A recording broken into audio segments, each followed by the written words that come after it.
First, most people will never reach not because they are financial lazy, freedom.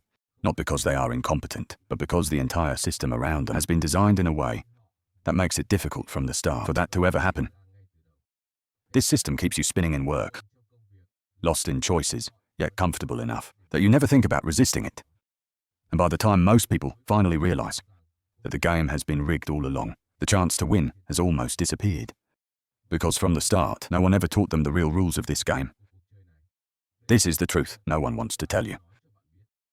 They always teach you that to achieve financial freedom you must budget, work hard, buy a house, and invest consistently.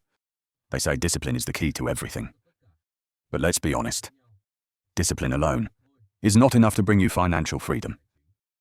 If hard work and saving were enough, then every nurse, teacher, or factory worker exhausted after a lifetime of labor would retire in wealth. But reality says otherwise, and the reason isn't their effort, but the way the entire system is designed. Financial freedom is not just about how much money you have. It's about the ability to control your own life, control your time, control the important choices, and control your sense of security. It's the power to say no when you need to say no to a boss, no to an unexpected bill, and even no to a crisis trying to swallow you. That freedom isn't given to you. It has to be built, step by step. To start building it, you need to understand what is truly holding people within their limits. To know that, look back at history. For most of human history, wealth was defined by land. Whoever had land had food. Whoever had food had power. In medieval Europe, up to 90% of the population worked on land that wasn't theirs, but belonged to others.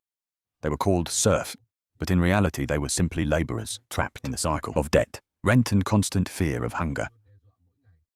Does that feeling sound familiar? Then came the Industrial Revolution, and everything changed. People were no longer tied to the land. Instead, they were tied to wages. Factories replaced the fields, but the cycle remained the same. People worked from dawn to dusk, earning just enough to survive, yet staying trapped in dependence. By the 20th century, a new idea emerged. The middle class. People earning enough to buy a home, raise children, and even hope for a peaceful old age. Yet even then, true freedom was rare. Because the entire system, education, work, and consumer culture was built to ensure people remained stuck earning and spending over and over again. Entering the 21st century, productivity skyrocketed. Technology advanced at lightning speed, yet most people's real income barely moved, and the middle class kept shrinking. Meanwhile, living costs exploded. Housing, healthcare, education, everything became more expensive. And debt slowly became the default state of modern life. Student loans, credit card debt, consumer loans, all piling up over time. Car loans, mortgages, and unexpected medical bills. Today, many families carry multiple debts, from consumer loans to credit cards, vehicle installments, and decades-long mortgages, stretching over years. These debts accumulate over time, forming enormous totals that take years to pay off. And that's only the average case. So ask yourself this: who truly benefits when most of us spend our entire lives paying something? And now add inflation, the silent thief almost no one notices. Over time, money always loses value. If you keep money idle for years without investing it, you'll watch it buy far less than before. What you can buy easily today may cost 1.5 or double in a few years. That is the natural law of inflation, silent but unavoidable. So what are the solutions people always mention for this problem? Print more money into the economy. Lower interest rates to boost spending.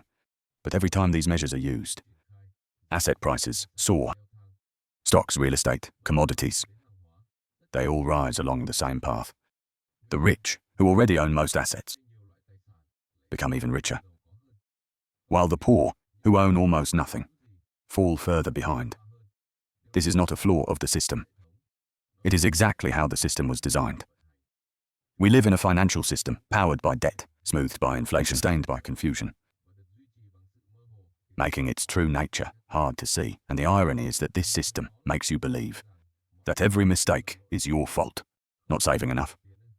Of course that must be your fault. can't afford a house, they say it's because you haven't tried hard enough, struggling every month. They tell you to budget more strictly. In the eyes of the system, it's always your fault. You're wrong, you're lacking, you haven't put in enough effort. That system has never once taken responsibility. It just sells you another new app, a new course, or a new product, as if those things would solve all your problems. But in reality, they're all designed to keep you stuck in the same old filter loop, without changing anything at its core. This is when the truth starts to feel uncomfortable. But it's also the moment when the truth becomes the most important. Most people will never achieve financial freedom. Because financial freedom isn't just about income. It's because financial freedom requires the ability to create leverage, and most people were never taught, never given access, and never understood leverage correctly. First, they work to earn money. They trade their time away to receive a fixed salary each month. But the essence of real wealth lies in the opposite. It's when money itself starts working on your behalf. When the assets you own quietly generate income, even when you're doing nothing. That's when time becomes something you choose to use, not something completely controlled by your job. The moment you shift from relying solely on labor to knowing how to create leverage for yourself is the moment freedom begins to form. Most people get caught in a loop that seems as if they're moving forward, but in reality leads nowhere. Working every day, borrowing to get by, shopping on installments or credit, just to satisfy immediate needs. Upgrading their lifestyle with each raise, chasing higher positions at work, paying taxes regularly, and simply hoping that one day they'll retire peacefully, as long as everything goes according to plan. But the problem isn't just the debt. The core issue is the dependence that comes with it. When your entire life depends on each paycheck, you cannot take risks. And when your whole life is run on stacked loans, you almost lose the right to say no to anything. And when your identity is tied to what you consume, you spend your entire life working just to maintain an image that others have cleverly convinced you that you must have. Now look at the upper class. Those who truly achieve financial freedom. They operate their lives by a completely different set of rules. They don't trade time for money. They own assets. They delegate work to others, so they can focus on strategy, and they let their assets quietly grow year after year. They master tax laws, understand legal loopholes, how trusts operate, and how holding companies are structured. They think in decades, not paycheck to paycheck like most people. And most importantly, they keep the system vague enough, so you never truly learn how to think the way they do.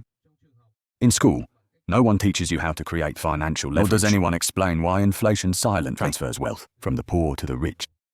And they certainly never tell you that passive income is not a luxury dream, but the foundation that allows the rich to maintain and expand their wealth. Instead, you are fed a culture of working yourself to exhaustion, wrapped in images of a luxurious lifestyle, and in the illusion that as long as you try hard enough, you will get everything you want. They tell you to work harder, grind longer, and push yourself to catch up with others so you won't fall behind. You're running on a treadmill disguised as a straight path forward. And when you start to burn out, they hand you therapy sessions, an expensive coffee, or a weekend getaway. The only thing they never give you is the truth. And the truth is, financial freedom is actually an act of rebellion against the entire system you were taught to obey. It is the refusal to depend on anyone. It is refusing to trade the time and energy of your entire life to fulfill someone else's dream. But you cannot rise up against a system you don't understand. That is why financial education is not an optional extra. It is mandatory if you want to be truly free. It is the foundation that allows you to take control of your life.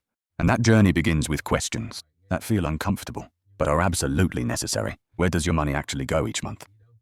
How much of your income depends entirely on your own labor?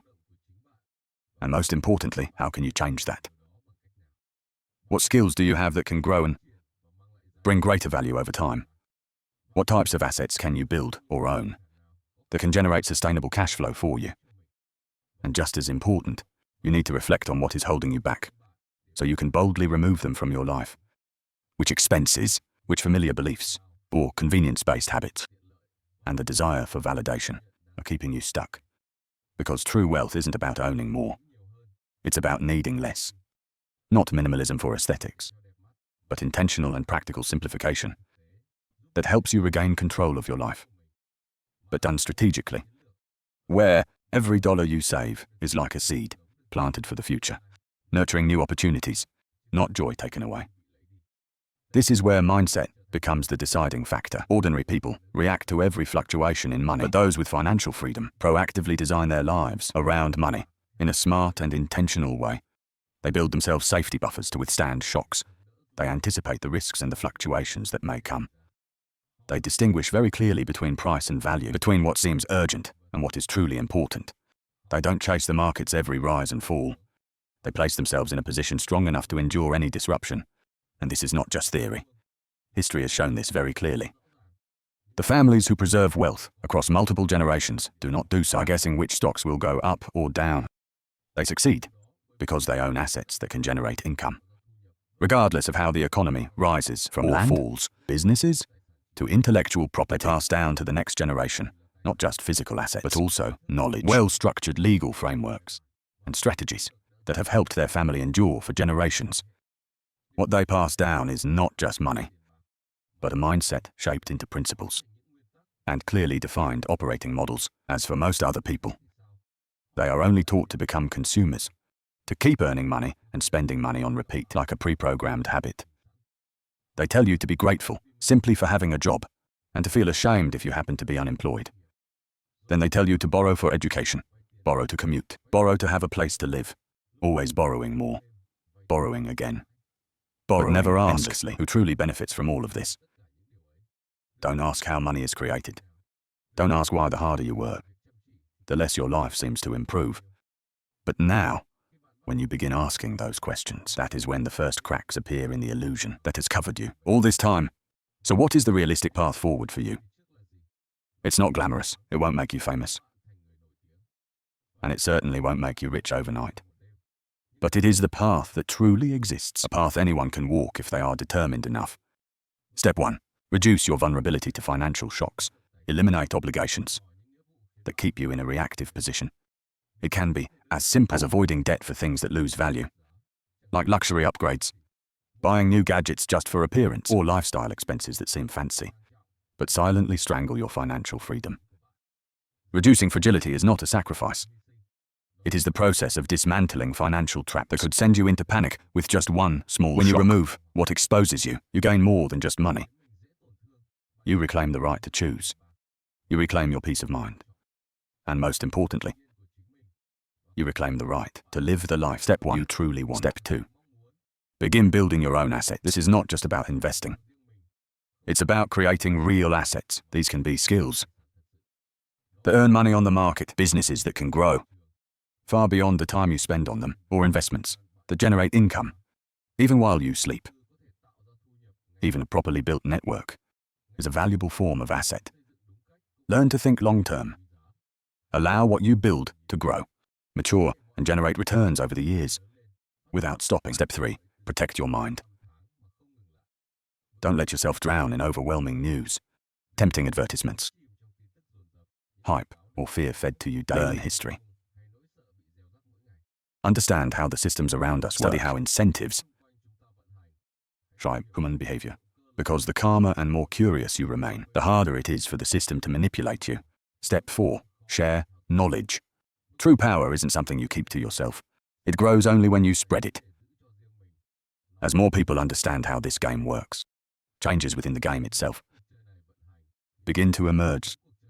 Because the truth is, most people will never reach financial freedom.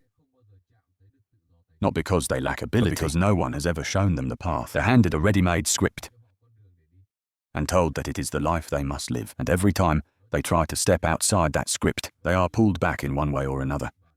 But you do not have to follow that script. You can write your own script for your own lives. That journey starts with clarity, then comes control, and then freedom. Not the kind of freedom that exists only in imagination, but the freedom you can truly feel and hold in your hands. The kind of freedom that allows you to decide how you live each day, where unexpected events no longer have the power to break you. When money becomes a tool that serves you, not the force that controls your life. The path to freedom is not easy, but it is absolutely achievable. And that journey begins right now. If what you've heard changes the way you see money, freedom, or the system you were taught to trust, subscribe to Prosperity Pathways. Share this video with someone who needs to hear it, and leave a comment about one change you will start making today. Knowledge only becomes power when it is shared, and it is your actions that keep this movement alive. And it is your actions that will keep that cycle in motion.